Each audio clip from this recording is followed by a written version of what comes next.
उत्पत्ति अध्याय 10। नूह के पुत्र जो शेम, हाम और येपेत थे, उनके पुत्र जलप्रलय के पश्चात उत्पन्न हुए। उनकी वंशावली यह है। येपेत के पुत्र गोमेर, मागोग, मादै, यावान, तूबल, मेशेक और तीरास हुए। और गोमेर के पुत्र अशकनज, रीपत और तोगर्मा हुए। और यावान के वंश में एलीशा और तरशीश और कित्ती और दोदानी लोग हुए। इनके वंश अन्य जातियों के द्वीपों के देशों में ऐसे बंट गए कि वे भिन्न भिन्न भाषाओं, कुलों और जातियों के अनुसार अलग अलग हो गए। फिर हाम के पुत्र कूश और मिस्र और फूत और कनान हुए। और कूश के पुत्र सबा, हवीला, सप्ता, रामा और सबूतका हुए। और रामा के पुत्र शबा और ददान हुए। और कूश के वंश में निम्रोद भी हुआ। पृथ्वी पर पहला वीर वही हुआ है। वही यहोवा की दृष्टि में पराक्रमी शिकार खेलने वाला ठहरा। इससे ये कहावत चली है कि निम्रोद के समान यहोवा की दृष्टि में पराक्रमी शिकार खेलने वाला। और उसके राज्य का आरंभ शिनार देश में बाबुल, अक्कड़ और कलने हुआ। उस देश से वो निकलकर अशूर को गया और निनवे, रहोबोतीर और कालह को बसाया। और निनवे और कालह के बीच रेसेन है, उसे भी बसाया। बड़ा नगर यही है। और मिस्र के वंश में लूदी, अनामी, लहाबी, नप्तूही और पत्रूसी, कसलूहियों में से तो पलिश्ती लोग निकले।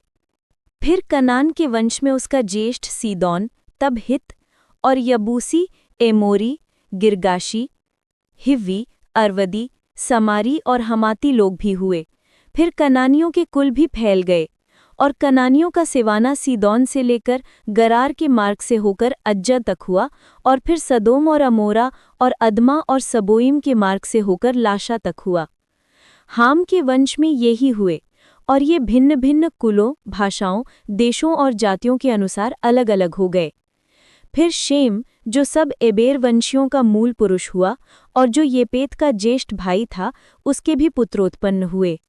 शेम के पुत्र एलाम, अश्शूर, अर्पक्षद, लूद और आराम हुए। और आराम के पुत्र ऊस, हूल, गेतेर और मश हुए। और अर्पक्षद ने शैलह को, और शैलह ने एबेर को जन्म दिया। और एबेर के 2 पुत्र उत्पन्न हुए। एक का नाम पेलेग इस कारण रखा गया क्योंकि उसके दिनों में पृथ्वी बंट गई। और उसके भाई का नाम योक्तान है।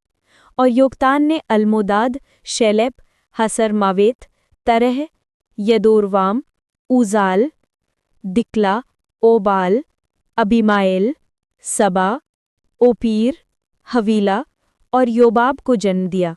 यही सब योक्तान के पुत्र हुए। इनके रहने का स्थान मेशा से लेकर सपारा, जो पूर्व में एक पहाड़ है, उसके मार्ग तक हुआ।